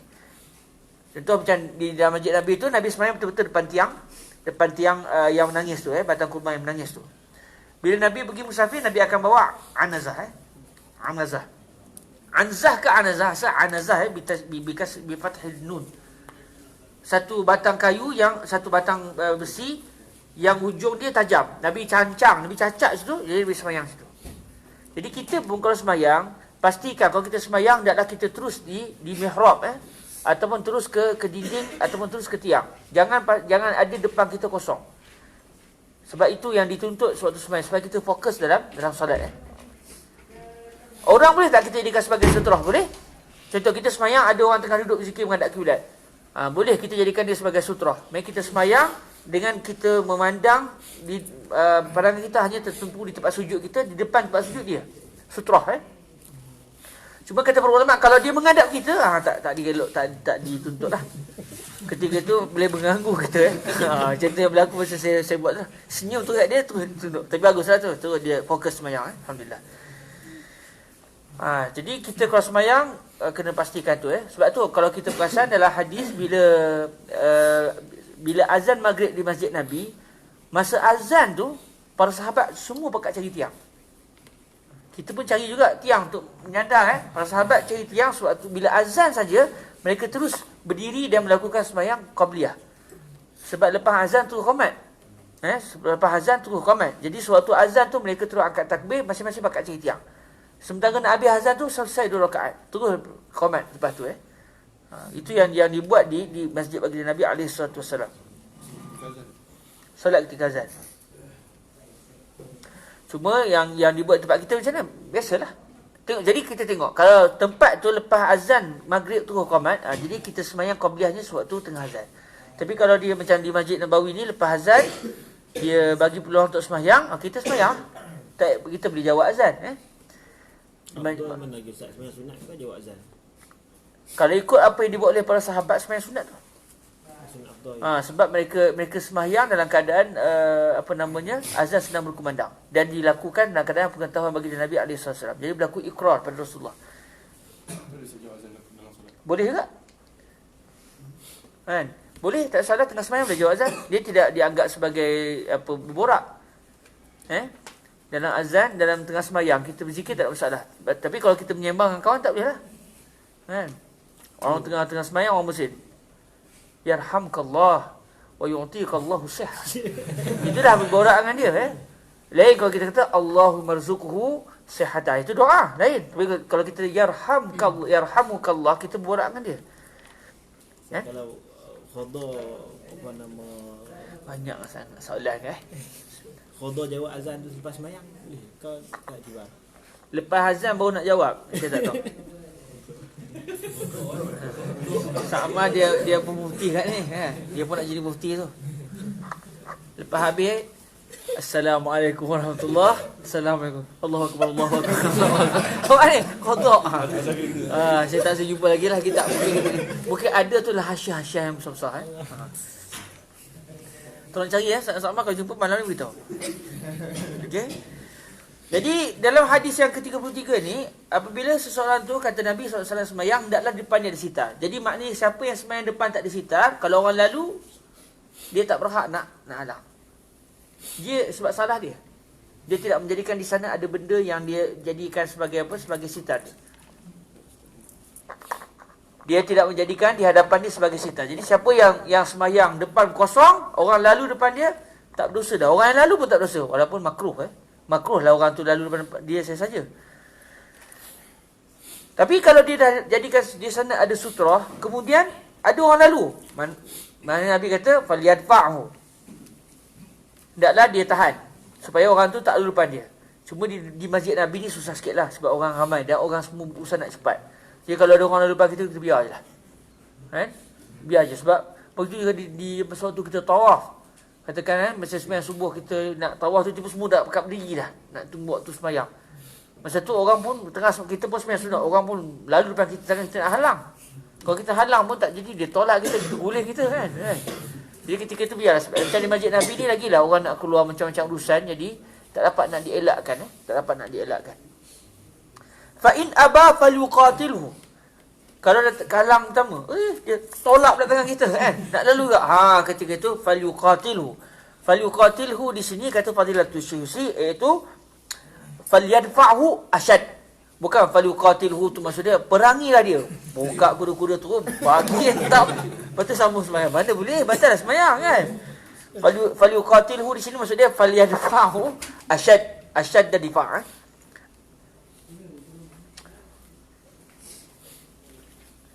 Fa innama huwa syaitan. Kata Nabi kerana dia tu adalah setan Okey, apa maksud fa innama huwa syaitan? Kata Fadilatul Syekh Yusri bin Rusdi, lianna syaitan fima ma'nahu, lianna syaitan arada an yaqta' salatal ibad, faman fa'ala dhalika fa'ala fi'la syaitan. Sebab syaitan ni dia seronok kalau orang sembahyang tu terganggu. Dia nak biar orang tak disembahyang. Jadi orang lelang kita ni hilang fokus kita. Jadi siapa yang buat perangai begitu, dia buat perangai macam perangai syaitan. Maksud dia fa innama huwa syaitan, ay fa innama fi'luhu ka fi'li syaitan allazi arada qata'a salatal musallin. Itu yang dimaksudkanlah yang dalam hadis ini sebagaimana disebut oleh Fadilatul Syekh Yusri bin Rusdi Al-Hasani. Kalau contoh kita tengok ada orang sembahyang dan di sana ada sutra, kita lalu dekat depan dia, haram. Baik, lalu yang depan dia mana yang haram? Lalu di antara dia dengan tempat sujud dia. Tapi selepas tempat sujud dia tu tidak haram, sebab kita yang dilarang tu lalu depan dia, sebab di antara dia dengan tempat sujud tu, itu adalah tempat yang dilarang oleh Nabi kita lalu di situ. Sebab saya dulu masa di sekolah menengah tu, masa tu bengong lagi kan, bila ada orang sembahyang tu dia tak berani nak lalu tu, padahal depan tu contoh macam kata sembahyang sini, kat sana tak lalu lah. Pusing kan, sebab nak beramal dengan hadis Rasulullah. Pahala pun dapat jugalah sebab nak melaksanakan perintah Nabi. Cuma masa tu bengong tak erti. Rupanya yang tak bolehnya kalau kita lalu di antara dia dengan sutrah, dia dengan tempat sujud. Tapi selepas tempat sujud dia, contoh saya sembahyang sini, tempat sujud saya mungkin depan ni je.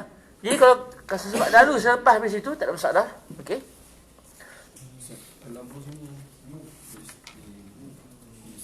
Falyarfa'hu, adakah dia wajib? Tidak wajib. Adakah kita hendaklah menahan dia? Tidak wajib. Tapi kalau kita nak buat benda itu tidaklah membatalkan sembahyang. Falyarfa'hu, maknanya falahu an yarfa'hu.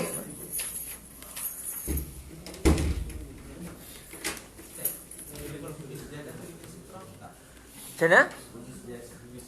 Hujung sejadah. Kalau kita bentang sejadah, bentang sejadah ni last sekali. Kalau kita tak ada benda, tak ada tiang, putaran masjid tu semua tak ada tiang, dan tiang semua dah penuh, depan kita pun tak ada orang, masa itu sejadah lah. Kalau kita nak cancang pula dengan kayu, marah pihak masjid, mosakkan lantai masjid kan. Last sekali bil khat, atau sejadah, itu dianggap juga sebagai sutrah. Itu yang last sekali. Tapi kalau selagi ada tiang, selagi dinding masih kosong, tiba-tiba bentang sejadah, depannya dengan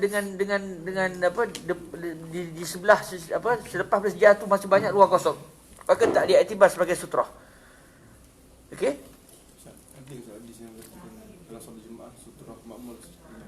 Okey, saya tak pasti ia sabda Nabi atau tidak, tapi yang disebut oleh para masyayikh kita begitu. Bila kita sembahyang berjemaah, kita sebagai makmum, apa sutrah kita? Sutrah kita adalah sutrah imam. Maknanya sewaktu sembahyang berjemaah, sedang sembahyang jemaah tu sedang berlangsung, tak ada masalah kita lalu depan orang, depan para makmum. Yang tak boleh lalu depan imam. Jadi ketika kita sedang sembahyang berjemaah, sutrah kita adalah si imam tu sendiri. Jadi kalau sambil-sambil kita nak keluar, celah orang sembahyang, lalu depan dia tak ada masalah. Cuma secara amanah saya tak pasti adakah ia hadis ataupun tidak. Tapi sering disebut oleh para masyayikh kita lah, sutratul makmum, sutratul imam. Ustaz pernah jumpa benda ni kat mana? Pernah dengar juga sama lah kita Mungkin kita dengar pada guru yang sama.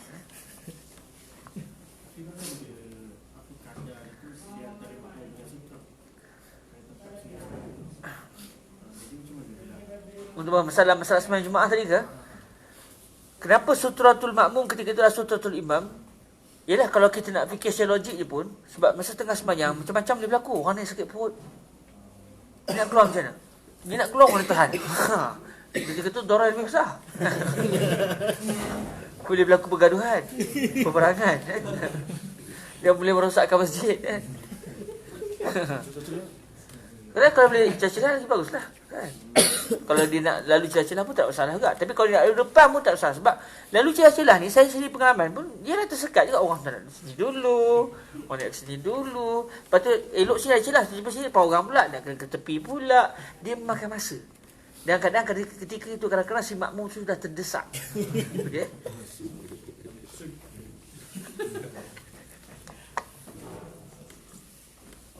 Nak buat sama, suka nak soalan ni Orang tanya Inggeris lah kan, dia suka. Hadis yang seterusnya bagi saya kalau waktu nak habis saya tak ada jam.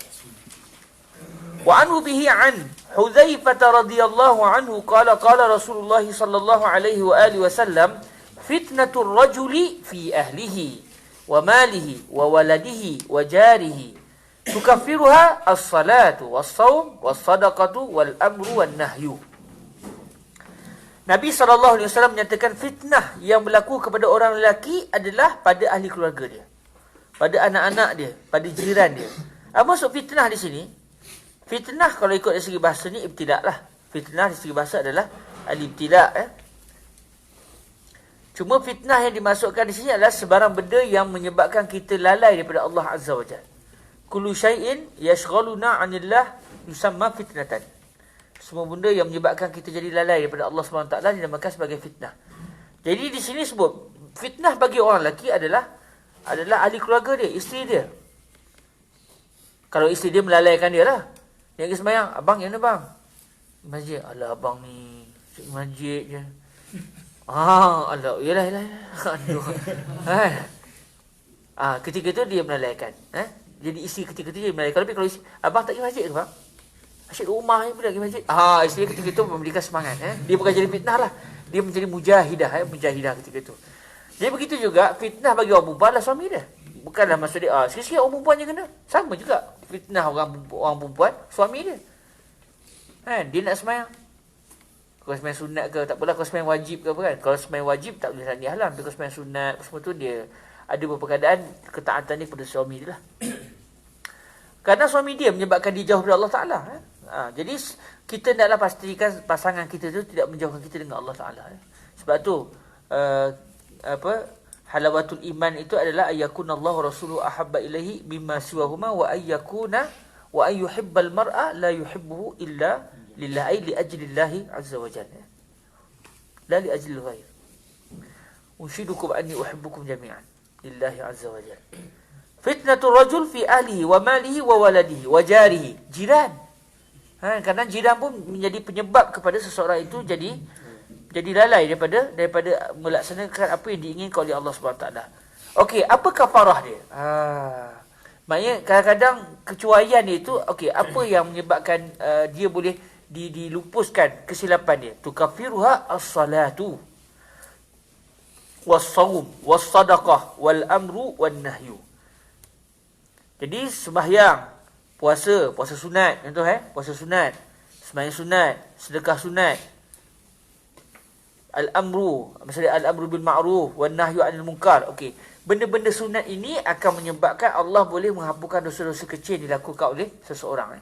Hatta kalau kita nak sembahyang sekali pun, kita kira-kiranya masa kita berwuduk tu Allah dah gugurkan habis dosa-dosa kita kan, dosa wajah, dosa tangan. Kita masuk tu kadang-kadang kita dah bersih dah daripada dosa kecil. Jadi ibadah-ibadah sunat inilah yang akan menggugurkan dosa-dosa kecil tersebut. Sebab tu para ulama membezakan antara dosa besar dan dosa kecil. Sebab dosa besar perlukan kepada istighfar. Manakala dosa kecil Allah ampunkan dengan sebab amalan, dengan sebab ibadah-ibadah tertentu yang menjadi mukaffirat lizunub. Cuma janganlah tak apalah kita buat dosa kecil je, lepas mayat lepas wuduk ni selesai kan. Allah kari. Jangan begitu sebab hadis-hadis seperti ini bukan menggalakkan, bukan tujuan Nabi untuk tafadhal ya akhi. Tafadhal ila zunubi saghira, ma fish mushkilah. Bukan begitu tujuannya, tapi nak supaya kita rasa gembira dengan Allah Ta'ala dan kita tidak putus asa dengan Allah Azza wa Jalla. Hadis yang seterusnya,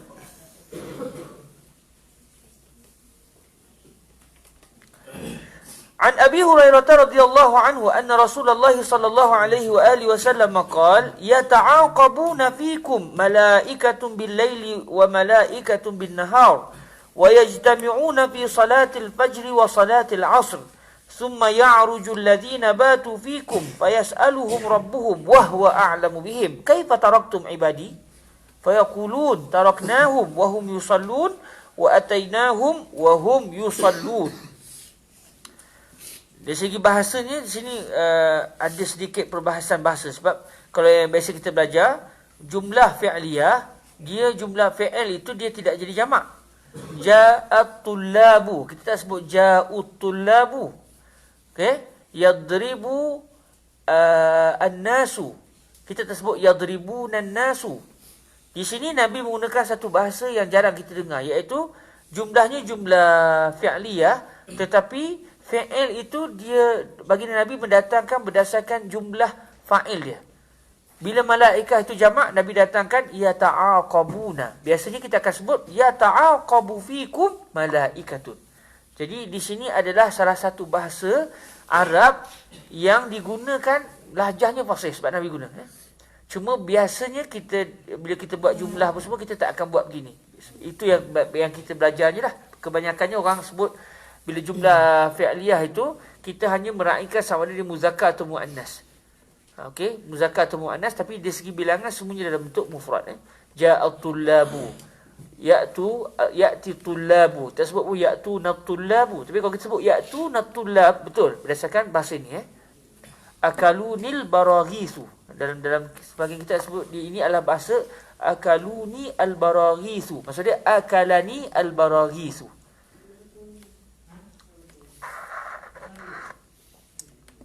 Hadis ini Nabi sallallahu alaihi wasallam menyebutkan di sana ada malaikat yang khusus menjaga kita pada waktu malam. Dan ada malaikat yang dia bertugas pada waktu siang. Jadi mereka hanya akan bertemu pada 2 waktu sembahyang. Iaitu sembahyang subuh dan juga sembahyang asar. Jadi kata Syekh Yusri, kalau sembahyang subuh dan sembahyang asar ni, itu adalah waktu zahmah yang sangat syadid di masjid sebenarnya. Sebab malaikat penuh sangat di dalam masjid ketika itu. Cuma kita dah tak nampak zahmah pun kan. Tengok masjid lengang je kan. Kita sebab manusia je yang lengang, tapi malaikat penuh tu. Jadi mereka akan bertemu di 2 waktu ni. Jadi malaikat pagi akan turun pada waktu subuh, mereka akan naik ke langit pada waktu asar. Malaikat malam pula turun pada waktu asar dan mereka akan balik pada waktu subuh. Jadi pada 2 waktu sembahyang ni mereka akan bertemu. Lalu Allah SWT bertanya kepada para malaikat ni, bagaimana kamu tinggalkan hamba-hambaku? Lalu mereka kata, kami tinggalkan mereka sedangkan mereka sedang sembahyang dan kami mendatangi mereka sewaktu mereka sedang sembahyang. Jadi di sini merupakan fadilah orang yang melakukan sembahyang subuh berjemaah di masjid dan juga sembahyang asar berjemaah di masjid. Dan kata Fadilatul Syekh Yusri bin Rusdi, sengaja Allah SWT bertanya kepada para malaikat untuk menjawab balik apa yang mereka tanya pada Allah Ta'ala sewaktu sebelum penciptaan Nabi Adam AS. Okay? Wa iz qala rabbuka lil malaikati inni ja'ilun fil ardi khalifah qalu ataj'alu fiha man yufsidu fiha wa yasfiku ad-dima' aho taquluna inna ibadi yasfikuna dima' Syuf ya malaikati hum yusallun wa minhum al-anbiya wa hakaza. Belum berhenti tu. Okey. Bunyi apa tu Loceng. Begitu apa? Makan. Beritahu habis semayang. Nak masuk waktu. Dah nak kena berhenti dah ke? Tu lagi. Boleh lagi Sebab kita waktu maghrib tak waktu asar kan. Dalam hadis sebut maghrib dengan subuh kan. Itu maghrib dengan subuh dengan asar. Tapi maghrib tak lagi sembahyang kena gigatlah kan. Okey. Cuma hadis ini secara khususnya menceritakan kelebihan orang yang sembahyang asar berjemaah dan sembahyang subuh berjemaah di masjid. Alhamdulillah saya tengok, saya sendirilah rasanya kekuatan kita di Madinah lebih daripada di Mesir lagi. Eloklah kita teruskan waktu kita sampai di Mesir. Sebab di sini ada Nabi, di Mekah ada air Zam-Zam, ada Kaabah. Di sana ada air Sungai Nil. Dan air Sungai Nil pun daripada syurga dan kita pun berada di tempat yang baik. Eloklah kita teruskan. Jangan khalas nahnu naj'alnaka rihlah ibadiyah marra fi sana. Salah satu yaumi usbu'in. Ini kuais. Kan? Kita harap kita juga boleh sambung waktu kita dia boleh secara nanti insya-Allah. Insya-Allah. وعنه به عن أنس بن مالك رضي الله عنه عن النبي صلى الله عليه وآله وسلم قال من نسي صلاة فليصلي إذا ذكرها لا كفارة لها إلا ذلك أقم الصلاة لذكري أقم الصلاة لذكري. Dalam hadis ini Nabi SAW menyebut tentang orang yang terlupa sembahyang. Biasanya kita akan terlupa apabila kita biasa sembahyang pada awal waktu. Tiba-tiba pada hari tersebut katakan ada urusan, akhirnya kita terlupa. Kita dah terbiasa sembahyang pada awal waktu, akhirnya kita terlupa. Astagfirullahaladzim, tak sembahyang lagi. Okey. Jadi kalau kita terlupa masih dalam waktu selesai masalah lah, kita tunggu sembahyang lah. Bagaimana sekiranya kita teringat yang kita tertinggal sembahyang dalam keadaan waktu sudah habis, maka Nabi menyatakan man nasiya salatan falyusalli idza zakaraha. Hendaklah dia menunaikan sembahyang apabila dia teringat yang dia memang meninggalkan sembahyang tersebut. Cuma kata para ulama, maksud bila waktunya, kalaulah dia tinggalkan sembahyang itu atas dasar bukan sengaja, contoh macam dia terlupa atau dia tertidur, maka ketika itu kewajipan qada ketika itu bersifat wajib muwassa'. Berbeza kalau dia sengaja tinggal. Contoh, dah masuk waktu nanti waktu muasa'. Tinggal lagi 10 minit nak masuk maghrib. Ya, asal tak sembahyang lagi. Biasa. Sembahyang bukan 10 minit. Kita sembahyang ikut yang wajibnya 2 minit selesai dah. Ikut yang wajib je. Tinggal 3 minit. Allah Ghafurur Rahim. Wali'azubillah ni saya rasa tak pernah terfikir dalam jiwa kita lah. Orang lain mungkin berfikir begitu. Alah, Allah kan Maha Pengampun, apa sangat dah. Ada dalam hadis Sahih Bukhari tu, satu orang tu dia langsung tak pernah buat baik. Sampai dia minta anak-anak dia bakar mayat dia sebab dia takut dengan Tuhan. Tapi ke syurga juga sudah. Apa sangat saya ni? Dia faham gitu. Apa sangat saya ni? Sekarang tinggal semayang je pun. Moga-moga benda tu tak terfikir di otak kita lah. Orang lain fikir begitu. Jadi kalau dia tinggalkan semayang dengan sengaja, maka bila dia wajib ketika itu. Makin dia lambat, makin tambah dosa. Makin lambat, makin tambah dosa. Tapi kalau dia tinggal bukan dengan sengaja, sebab terlupa atau sebab dia tertidur, maka waktu dia hendaklah dia qada sebelum dia meninggal dunia. Cuma masalah macam kita sebutlah, dia tahu ke dia meninggal dunia tu bila? Sebab kalau dia ingat tak apa lagi 10 tahun aku nak qada, tiba-tiba tak sampai 10 tahun dia meninggal dunia, maka dia berdosa sebab dia tidak mengqada sembahyang dia. Jadi seeloknya macam Nabi sebut, fal yusalli idza zakaraha. Bila teringat terus dia sembahyang. Di sini juga menunjukkan tak perlu kita mengqada sembahyang kita tak pasti betul kita tinggal. Ada ke tinggal sembahyang Takutlah tinggal sembahyang tu lah. Kita mengada-adakan pula sembahyang yang tidak perlu diqada.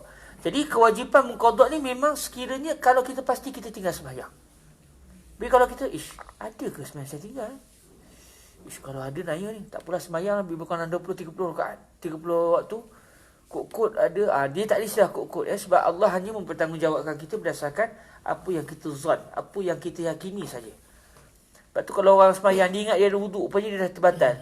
Di akhirat rupanya ada dekat 50 sembahyang dia sembahyang tak ada wuduk. Adakah dia berdosa? Dia tak berdosa sebab dia buat ketika dia solat tu dia buat dalam keadaan dia beriktikad yang dia berwuduk.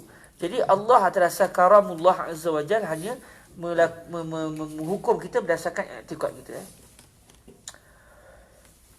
Seterusnya hadis yang ke-37, wa anhu bihi an Abdurrahman ibn Abi Sa'sa'at al-Ansari thumma al-Mazini an abihi annahu akhbarahu anna Aba Sa'id al-Khudri radhiyallahu ta'ala anhu qala lah inni araka tuhibbul ghanama wal badiyah fa idza kunta fi ghanamika aw badiyatik fa adzanta bis salati farfa' sawtaka bin nida' فإنه لا يسمع مدى صوت المؤذن جن ولا إنس ولا شيء إلا شهد له يوم القيامة قال أبو سعيد رضي الله تعالى عنه سمعته من رسول الله صلى الله عليه وآله وسلم.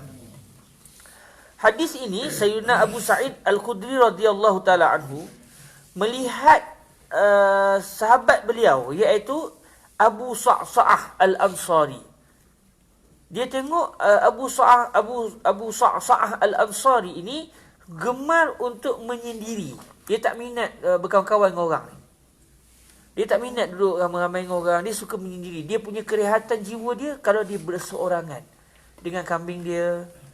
Dia bawa kambing dia pergi jauh ke kawasan gurun sahara sikit, di bahagian-bahagian kawasan jauh. Dia lepak dengan kambing dia. Dia minat begitu. Dia tak minat duduk dengan orang. Ada orang begitu Ada orang dia tak minat dengan orang ramai. Dia suka bersendiri.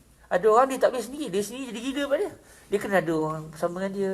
Kalau dia seorang-seorang dia sedih. Ada orang begitu. Ada orang nak makin ramai makin dia sedih. Dia suka menyendiri dengan Allah SWT. Dia seronok begitu. Jadi setiap orang dia ada PL yang biasa-biasa. Jadi apabila Sayyidina Abu Sa'id Al-Khudri melihat Abu Sa'sa'ah ini sikapnya begitu. Dia tak suka bersama dengan orang ramai. Dia suka bawa kambing dia pergi mengembali di kawasan yang jauh pada orang. Bila jauh pada orang, apa yang berlaku? Dia tak sempat dah sembahyang jemaah. Dia tak sempat dah nak balik untuk menunaikan solat dengan kawan-kawan. Dia akan sembahyang di tempat tu. Jadi akhirnya Sayyidina Abu Sa'id Al-Khudri kata kepada dia, saya tengok kamu ni suka kambing dan saya tengok kamu suka kawasan lapang. Yalah, nak bawa kambing untuk makan di kawasan lapang yang jauh pada orang. Lalu kata beliau, apabila kamu bersama dengan kambing kamu atau berada di tanah lapang, tempat kamu membela kambing tadi, maka kamu melaungkan azan waktu salat, maka kuatkan suara kamu. Bukan sekadar azan, tak ada orang pun. Boleh azan pelan-pelan ikut Allahu Akbar. Dia seorang dia je. Dah, kata Sayyidina Abu Sa'id, kuatkan macam orang-orang ramai. Azan macam biasa. Farfa' sautaka bin nida'. Bin nida' sini maksud dia bil azan. Fa innahu la yasma' mada sautil muadzin jinnun wala insun wala syai' illa syahida lahu yaumal qiyamah. Kata Sayyidina Abu Sa'id, bila kamu kuatkan suara kamu, Bila suara kamu didengari oleh segala benda sekeliling kamu, sama ada pokok, sama ada jin, sama ada binatang, tak kira siapa, manusia kalau ada kebetulan pun, semuanya akan menjadi saksi kepada kamu di akhirat kelak. Dia akan jadi saksi, ya Allah, aku menjadi saksi, si fulan bin si fulan pernah melakukan azan sewaktu dia berada di kawasan lapang itu. Fulan bin fulan sewaktu di dalam hutan seorang-seorang tu aku dengar dia melakukan azan. Katanya jin yang jaga di hutan tu. Jadi lalu Sayyidina Abu Sa'id kata, itulah yang saya dengar daripada baginda Nabi sallallahu alaihi wa alihi wasallam. Jadi kata para ulama suatu menguraikannya, para ulama beza pendapat. Mana satu yang sabda Nabi? Start daripada inni araka tuhibbul ghanam sampai habis, ataupun la yasma'u mada sautil muazzin, itu yang disebut oleh kalam Nabi. Sebab Sayyidina Abu Sa'id kata sami'tuhu min Rasulillah sallallahu alaihi wasallam. Saya dengar perkara ini daripada baginda Nabi. Jadi mana satu sabdaan Nabi tu? Sebab Sayyidina Abu Sa'id melafazkan lafaz Nabi. Mula-mula zahirnya beliau sebut ucapan beliau lah. Beliau sebut. Yang saya sebut tu sebenarnya adalah sabdaan Nabi. Lalu kata para ulama, ada yang mengatakan kemungkinan sabdaan Nabi itu merujuk daripada awal. Inni araka tuhibbul ghanam. Maknanya Sayyidina Abu Sa'id pun begitu juga. Suka bawa kambing pergi ke tempat yang jauh. Lalu Nabi kata, inni araka tuhibbul ghanam. Atau yang disabdakan oleh Nabi sebenarnya adalah bermula daripada la yasma' mada sautil muazzin. Jadi berlaku khilaf para ulama dalam menentukan mana satu sebenarnya nas baginda Rasul alaihi salatu wassalam. Okey, kata Fadilatul Syekh Yusuf bin Rusdi, hadis ini mengajar kita supaya meraihkan keadaan orang. Jangan nak jadikan orang semua sama dengan kita. Kalau dia punya jiwa dia begitu, okey, arahkan dia kepada ibadah yang kena dengan situasi dia. Satu orang yang dia minat memburu, dia akan terlepas main Jumaat mungkin. Dia akan terlepas, kalau dia berburu sampai 3-4 hari dalam hutan, dia minat begitu. Dia punya kerehatannya dalam suasana begitu. Dia akan tidak dapat sembahyang Jumaat. Dia tak akan dapat sembahyang Jumaat mungkin. Satu orang yang minat pergi ke laut, minat mancing, duduk kat tepi tasik sampai berjam-jam. Jadi kita diajar oleh Nabi, jangan apa ni, tinggal semayang, tak semayang Jumaat, apa ni, bid'ah, haram, syirik, akbar. Contohlah kan. Kita bukan ajar begitu, tapi kita okey, apa yang kamu minat mana? Okey, kamu minat okey. Bila kamu minat begini bersendirian, okey, bila masuk waktu azan, betul semayang. Lakukan hukum hakam yang boleh kamu lakukan sewaktu begitu. Jadi ini di antara contoh husnul muamalati Rasul. Kerana kita pun susah kat tu. Kita nak suruh orang tiru macam kita. Apa ni, Syekh entah tinggal semayang, tak semayang Jumaat, tak sepatut gitu. Tak, kita tengok dia minat apa. Kalau dia minat bersendirian, kita ajar dia hukum hakam yang perlu dia raikan sewaktu dia duduk bersendirian. Kalau dia minat beramai-ramai, entah bila bercakap dengan orang, jangan untuk kerja maki orang je. Jangan minta kerja nak mengenai orang. Minta kena jaga si kawan-kawan semua. Kita taujih dia, kita arahkan dia kepada hukum hakam yang kena dengan situasi dia.